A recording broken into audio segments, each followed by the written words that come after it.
Bonjour à tous, allez, bienvenue dans ce nouvel épisode où on va revenir pendant quelques temps sur la S16. Voilà, parce que la griffe, vous l'avez vu depuis pas mal de temps maintenant, elle m'a occupé pas mal de temps, elle m'a occupé beaucoup l'esprit, et puis ben c'est bien de changer aussi pour varier les plaisirs. Donc bah voilà, sans introduction, vous pouvez voir que j'ai enlevé la planche de bord de la 306 S16, et ce pour différentes raisons. Alors, avant de revenir un petit peu en détail sur ce qui peut se passer derrière une planche de bord, je vais installer un petit peu de lumière dans la voiture et puis vous parler de ce qu'on peut, faire, dans une 306 lorsque, bah, on a enlevé une planche de bord et les sièges avant. Allez, c'est parti, je mets un petit peu de lumière et je vous reprends juste après. Allez, vous vous souvenez de quand j'avais fait l'épisode sur «On n'est pas bien dans l'habitacle»? Bah, c'était ici, au même endroit. On n'est pas bien là? Bon, c'est toujours un peu stupéfiant de voir l'intérieur d'une voiture comme ça, sans siège et surtout sans planche de bord, mais on apprend plein de choses, on peut voir plein de choses. Alors, je vais faire le tour de la voiture en 2 fois. Un premier tour pour vous dire et vous expliquer un petit peu ce qu'on peut trouver à ce moment-là, ce qu'on peut voir et à quoi ça sert et tout ça, et je referai un deuxième tour en vous conseillant un petit peu ce qu'il est possible de faire, ce qu'on peut profiter de faire, à ce moment-là quand il y a plus les sièges, et la planche de bord. Allez, c'est parti.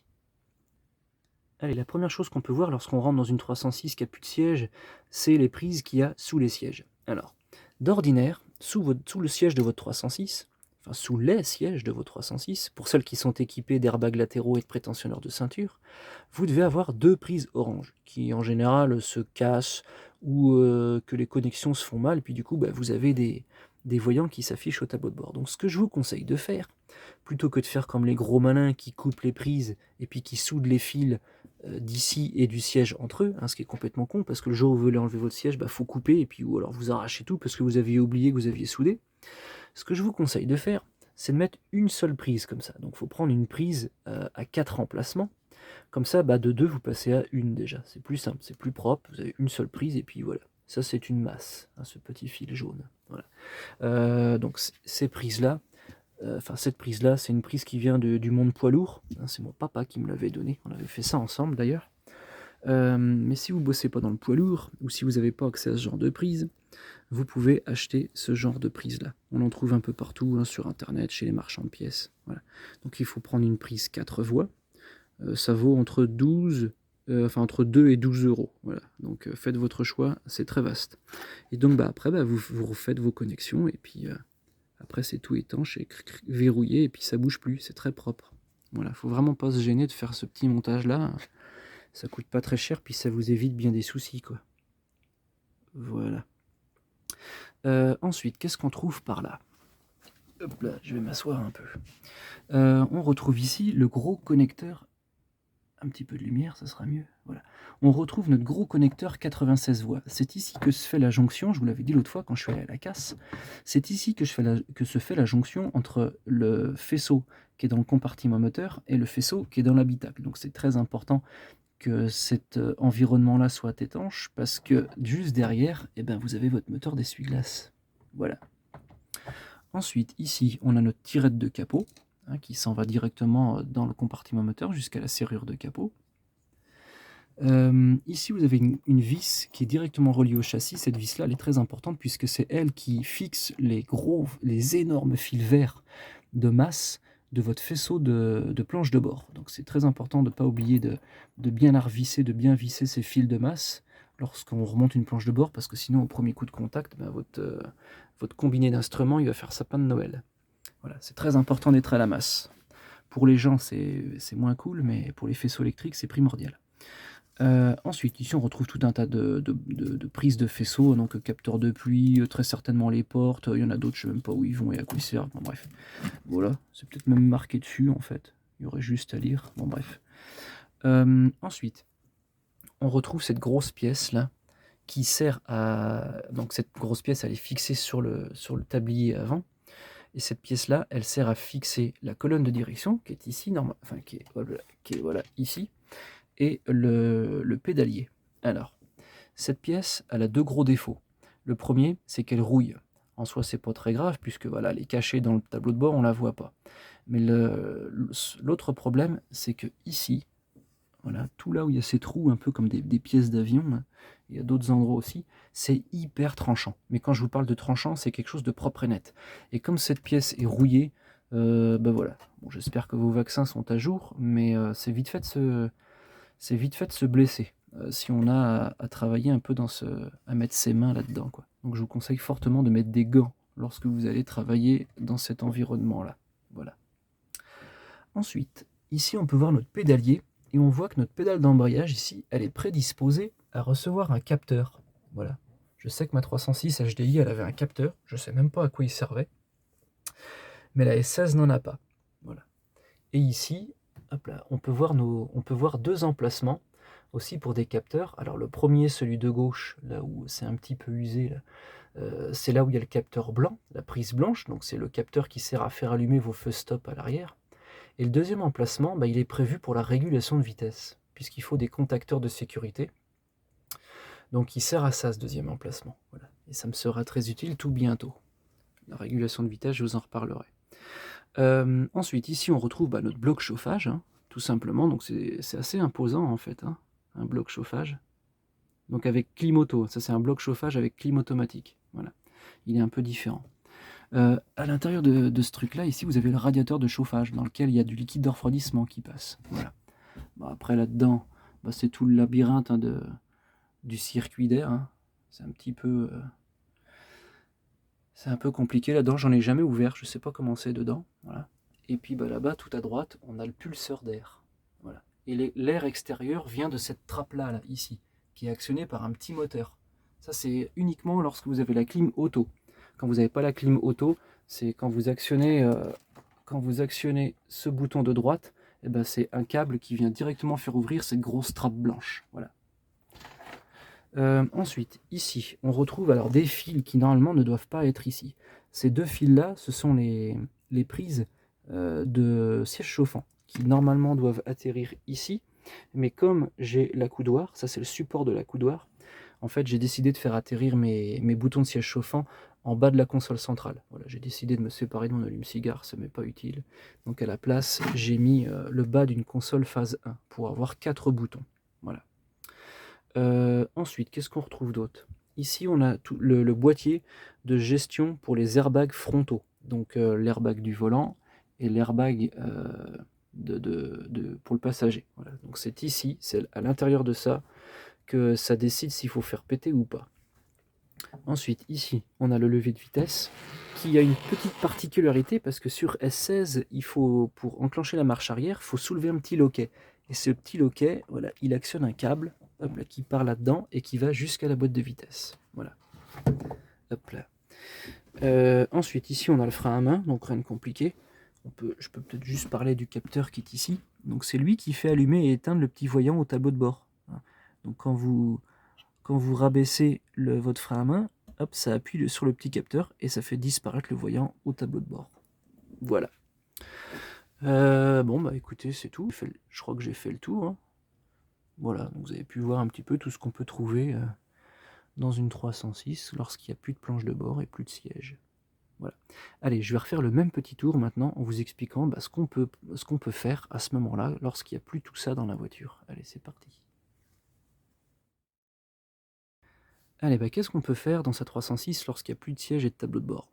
La première chose qu'on peut faire, c'est un gros coup de nettoyage déjà, un gros coup d'aspirateur pour enlever toutes ces miettes de pain, pièces de 10 francs, tickets de caisse et tous les autres trucs qui ont plus glissé, surtout entre les deux sièges par là et même ici en dessous, partout. Voilà.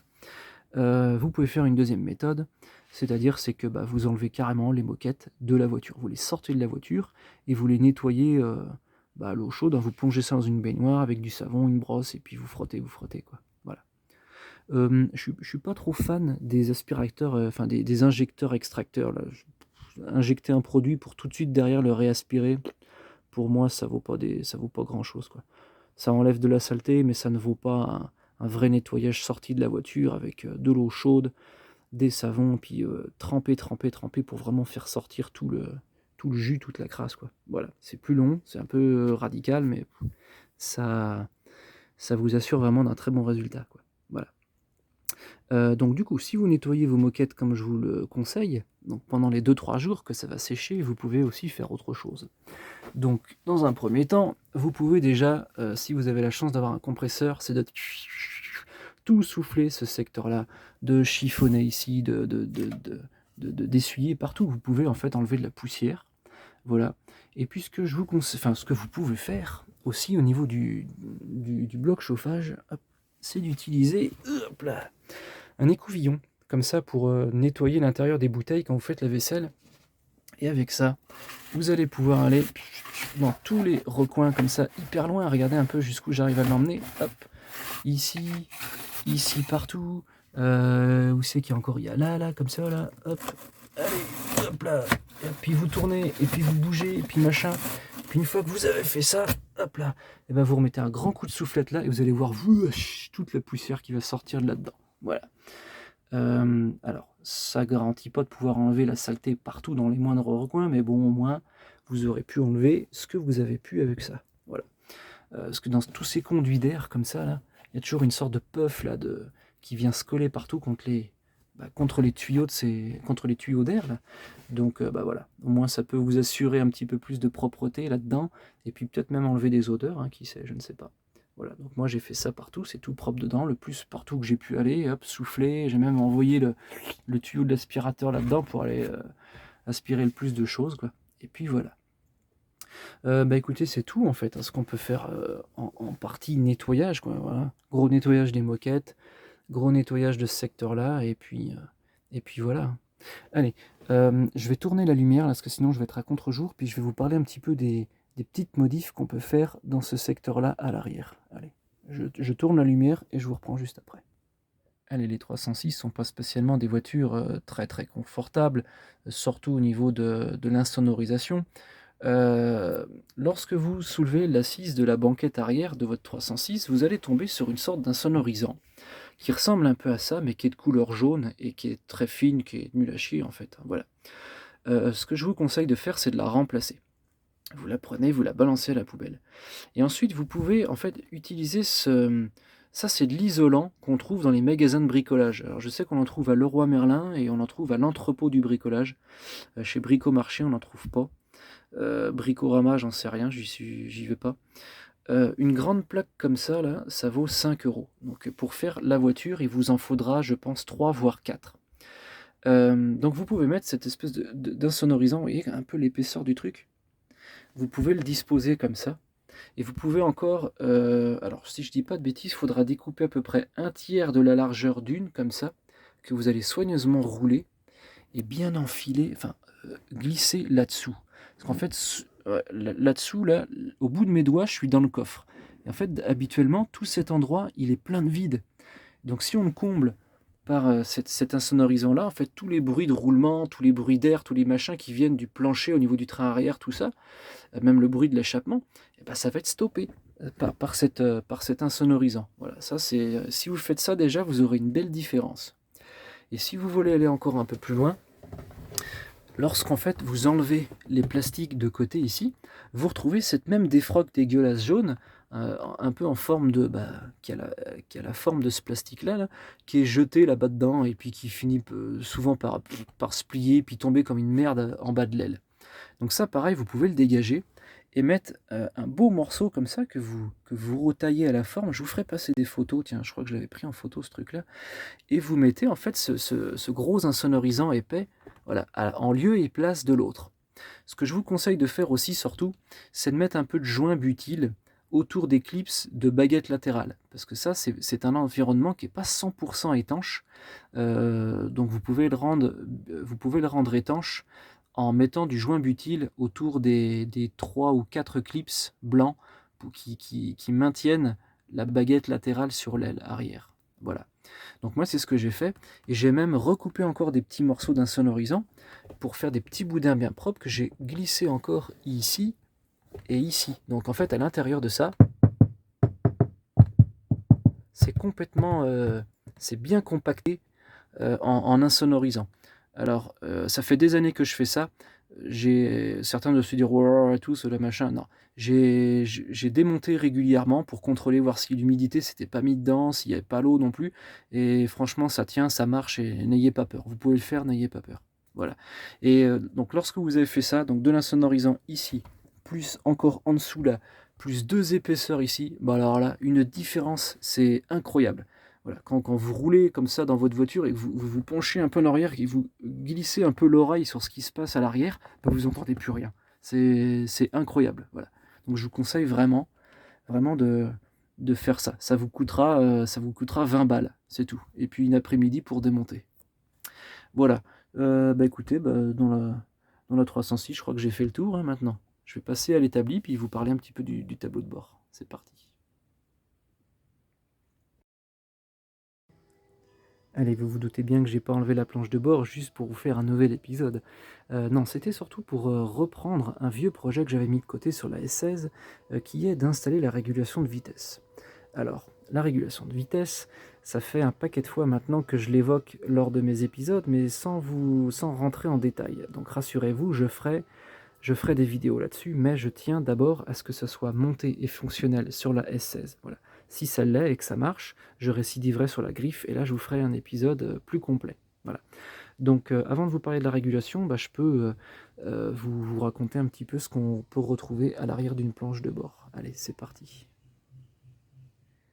Allez, je suis désolé de ne pas pouvoir vous montrer ça avec moins de bazar tout autour, parce que là ça fait un peu brouillon, mais c'est pas grave. Alors, la première chose qu'on voit à l'arrière d'une planche de bord, c'est ce gros connecteur 96 voix que je vous avais montré l'autre jour. Alors, donc c'est ici que se fait la jonction entre le faisceau de planche de bord et le faisceau qui ira dans le compartiment moteur. Et on voit que derrière, en fait, c'est une sorte de colle, là, voilà. Les fils sont noyés dans un plastique gluant, là. C'est machiné à chaud, et puis après, ça bouge plus. Donc, n'espérez pas pouvoir ajouter des prises en plus, c'est techniquement impossible, à moins de tout défoncer, quoi. Voilà. Ensuite, en dessous, là, ici, on retrouve donc tous les relais avec le boîtier fusible. Sur un véhicule, c'est hyper important d'avoir des fusibles, c'est-à-dire qu'un organe ou plusieurs doivent avoir un fusible dédié. Voilà, hein, c'est normal. C'est une sécurité, quoi. Ensuite, ici, on retrouve différentes petites prises. Donc, c'est celle qu'il y a en bas à gauche dans l'habitacle. Là, donc, on retrouve notre capteur de pluie, plus toutes les autres là qui servent à je sais pas quoi. Là. Hop. Et puis ici, donc, on a le boîtier pour la régulation de vitesse. Voilà. Alors, je vais faire une petite parenthèse là-dessus. J'ai enlevé la planche de bord, surtout pour pouvoir réajuster mon faisceau le mieux possible. Parce que l'année dernière, j'ai fabriqué mon faisceau en partant de zéro, hein. C'est-à-dire que j'avais le boîtier, la prise avec 10 cm de fil, et j'ai dû tout refaire de partout. Là. Et du coup, ça n'allait pas, parce que je pouvais pas faire passer mes fils comme je voulais. Je galérais à mettre les capteurs de pédale, parce qu'avec la colonne de direction, plus le tableau de bord, c'était une merde, pas possible. Donc j'ai dit, quand je m'y reprendrai, la deuxième fois, pour installer ce système, j'enlèverai ma planche de bord, et je ferai mon faisceau aux petits oignons, partout comme il faut. Voilà, il n'est pas très compliqué, en gros, il se situe par là, et puis par là, en fait, il n'y a rien qui part de ce côté-là de la planche de bord. Voilà. Mais ça, je vous en parlerai plus tard. Ensuite, ici, on retrouve les gros fils verts que je vous disais tout à l'heure. Donc tout ça, c'est les gros fils de masse du faisceau de planche de bord qui viennent se prendre donc, sur la cloison avant. Donc c'est très important de bien relier ça. Ensuite, on retrouve donc les capteurs de pédale. Donc le blanc, c'est pour la pédale de frein. Et le marron, c'est le pré-câblage pour la pédale d'embrayage. Donc l'autre jour à la casse, j'ai pris ça, voilà, pour la griffe, au cas où. Ensuite, ici, on retrouve notre faisceau là, pour le commodo. Donc phare, klaxon, clignotant, tout ça. Ensuite, ici, l'autre commodo, donc les essuie-glaces avec la bague qui va autour du Neyman. Ensuite, ces deux prises-là, elles alimentent le Neyman, je crois. Et ça alimente tout ce qui est lié à la climatisation. Voilà. Donc on voit, ça passe par-dessus la colonne de direction. Et voilà. Et ensuite, on a une deuxième partie qui s'en va comme ça. Donc on a un gros bloc là, ici, qui s'en va. On est à peu près on est au milieu de la planche de bord à peu près. Donc tout ça, ça s'en va derrière le bloc chauffage. Donc ça va alimenter tout ce qui est à l'arrière du véhicule, je crois. Et ça va alimenter donc le boîtier de gestion des airbags frontaux. Voilà. Ensuite, si on va un petit peu là-dedans, là, hop là, qu'est-ce qu'on aperçoit? Ici, il y a le boîtier de gestion pour la centralisation. Après, cette petite prise-là, c'est pour la loupiote du cendrier. Et après, ici, on retrouve donc le faisceau, hop là, ici, le faisceau pour la radio. Hop. Et ici, donc c'est tout le reste, hein, donc allume-cigare, montre, warning et dégivrage arrière, voilà. Tac. Et il y a une dernière partie qui s'en va là comme ça, pour alimenter l'airbag passager. Voilà. Qu'est-ce qu'on voit sinon? Bon, on voit des tuyaux de chauffage hein, qui passent là, pour alimenter le coin là. Après, normalement, il y a d'autres tuyaux de chauffage qui vont là et là comme ça, mais j'ai dû les enlever. Hein, voilà. Voilà. Donc, vous avez vu une petite vue générale de l'arrière d'une planche de bord. Voilà. J'adore ce scotch là. Ça, c'est pas du Chatterton, c'est un scotch tissé, c'est du tissu. Et je vous conseille fortement d'utiliser ce genre de scotch quand vous voulez refaire des faisceaux. Parce que ça tient beaucoup mieux dans le temps, ça devient pas tout poids, tout collant, voilà. Par contre, un rouleau comme ça vaut environ 12 balles, voilà. Mais c'est de l'argent bien dépensé. Ce que vous pouvez faire avec ce rouleau-là, c'est de changer tous les Chatterton qu'il y a d'origine sur votre faisceau. Alors pour faire ça, moi je vous conseille de vraiment de sortir le faisceau complet de la planche de bord, de poser ça sur une table, et puis vous serez beaucoup plus à l'aise. Voilà, je ne sais pas si j'avais pris des photos quand j'avais fait ça sur la S16, mais je vous montrerai si j'en ai. Et ce que vous pouvez faire après, c'est remplacer chaque scotch d'origine par du scotch moderne, quoi. Voilà, et vous les remettez aux mêmes endroits, mais vous refaites vos petits paquets de fils comme c'était d'origine, mais avec un beau scotch tout bien propre qui serre bien, qui fait pas de la merde, quoi. Voilà. Et vous pouvez en mettre partout, je sais pas, voilà. Là, j'en ai remis là, un pour serrer là. Où c'est que j'en ai remis encore? Au bout de chaque gaine, en fait, vous voyez. Parce qu'en général, c'est une gaine qui a tendance à tomber un peu en miettes, là. D'ailleurs, il y en a à certains endroits, j'en ai remplacé, j'ai mis ça à la place. Voilà, que je fais tenir par des riselants, quoi. Voilà, c'est bien plus propre.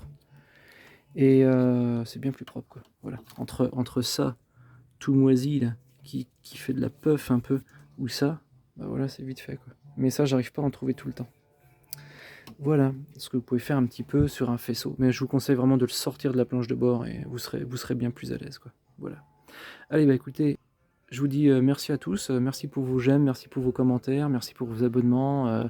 Voilà, je sais pas de quoi je vous parlerai la prochaine fois. Peut-être le remontage de cette planche de bord. Hein. Et puis voilà, allez, je vous dis à très bientôt dans un prochain épisode. Ciao, merci beaucoup.